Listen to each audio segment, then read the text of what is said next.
In a land of riches and roaring business empires, there lived a boy born with a silver spoon carved from his father's golden success. But while his father built with wisdom, the boy spent with waste. Until one day, a lesson, and a little hard labor would change his life forever. This is the powerful story of Tobi, the spoiled son, and the well that taught him value. A tale of money, mistakes, and the moment everything changed. Sit back and let me tell you the golden lesson. Let's begin. Everyone in the city knew Chief Odunayo, a billionaire with more companies than anyone could count. He owned TV stations, real estate across the country, and oil and gas businesses that fueled half the region. His son, Tobi, was known as one of the luckiest boys alive. Born with a silver spoon carved from his father's golden empire, Tobi had never lacked anything. Clubs called him cash flow. His wallet flowed like the ocean river, never dry. But while Chief Odunayo built empires with wisdom and patience, Tobi built castles in the air. He adored flashy cars, women, and foreign holidays. His life was a constant party. He flew to Dubai to eat lunch and landed in Cape Town for dinner. Chief Odunayo watched from a distance, his heart heavy. If I die today, he often thought, this boy will collapse everything I've built. One day, after a restless night, the chief called Tobi for a serious talk. He tried to advise him, "My son, let me tell you something that wealth has taught me. Money is like fire. If you control it, it will cook for you. If you lose control, it will burn down everything you have." Tobi raised an eyebrow. "Dad, are you worried about me?" The chief sighed. "You spend like life has no end. Clubs, foreign trips, women, flashy things. You are building pleasure, not purpose." "But I'm young, Dad. This is my time to enjoy," Tobi said. "I'm not against joy, but enjoyment without discipline is destruction," Chief Odunayo replied calmly. "I built this empire one brick at a time with sleepless nights and quiet patience. But you," he paused, "you are spending it anyhow. You value the fruit, but you never touched the root." Tobi frowned. "But you're still here. Nothing is falling apart."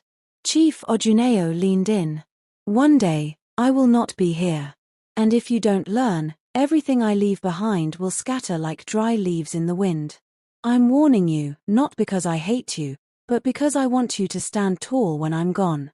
Tobi looked away, unconvinced. "I hear you, Dad. But don't worry. I've got it all under control." Chief Odunayo nodded silently.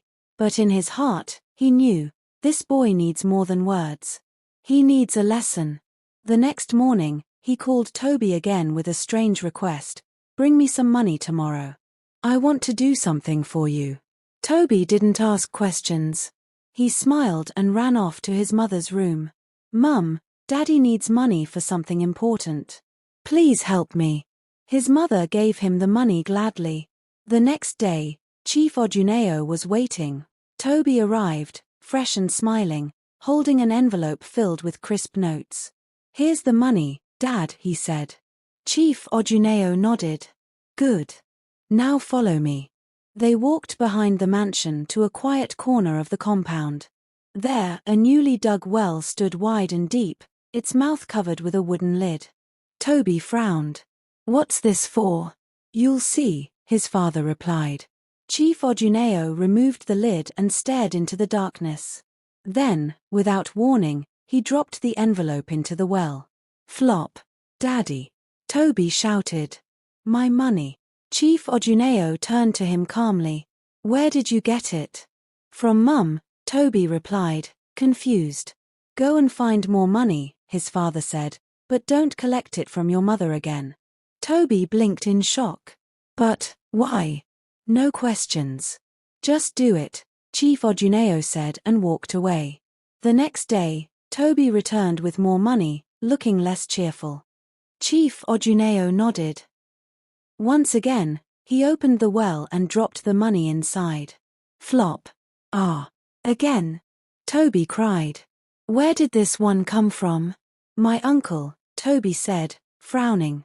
"Don't go to any of our family again," Chief Odunayo said firmly. Next time, bring me money that is truly yours." Tobi was speechless. He had never worked for a single coin in his life. That night, for the first time ever, he couldn't sleep. His mind turned like the fan on the ceiling. If he couldn't go to his parents or relatives, where would he get money from? By morning, he had made a decision that would change his life forever. He changed into old clothes and left the mansion quietly. Tobi walked through the dusty streets of the outskirts, far from the luxury he was used to. The sun was rising, and already his shirt clung to his back with sweat. No driver. No AC. Just his 2 legs and a mission. He stopped near a noisy workshop filled with blackened pots, metal scraps, and smoky fires. Men were pounding aluminum, shaping spoons and pans from old car parts. "Brothers, are you looking for a job?" one of them shouted, laughing. Tobi hesitated, then nodded. "Yes. Anything." The man blinked, surprised. His neat accent didn't match the dusty sandals on his feet. Still, he gave him a job. That day, Tobi carried heavy scraps, washed pots, and swept dirty floors. His soft hands soon blistered. Grease stained his once fancy fingers. The workers laughed and called him Omo Butter as they handed him more metal. But Tobi didn't stop. Each hour felt like a year, but he held on. When he returned home at sunset, he was unrecognizable. His mother gasped, "Tobi, what happened to you?" But he only smiled, hiding the small, hard-earned notes in his pocket. The next morning, he walked back to his father with a slow, tired step. His clothes were still stained from yesterday's labor. He handed the money over.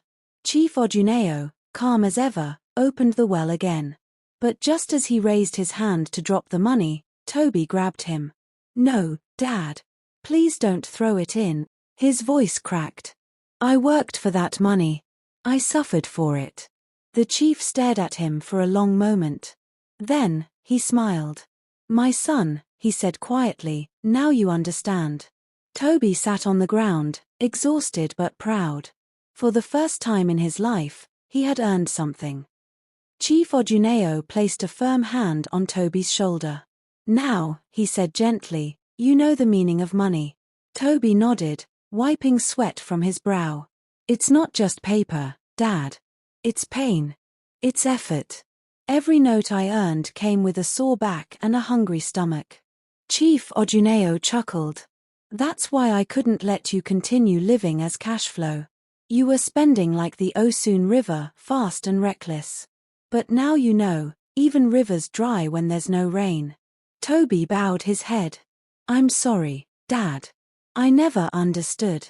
They walked back to the house, as father and son, not as billionaire and spoiled heir, but as teacher and student. Tobi's life changed forever after that day. No more lavish spending. No more careless living. He had learned something that no school could teach him, that true wealth is earned, but not inherited. As a result, the boy known as Cashflow matured into a man of wisdom, purpose, and discipline. Moral of the story? Respect money. Learn before you spend. Remember, what comes easily can disappear even faster. If you enjoyed this story, please like, share, and subscribe to African Folktale by Zamper for more heartfelt and thought-provoking stories. Until next time, stay wise and inspired.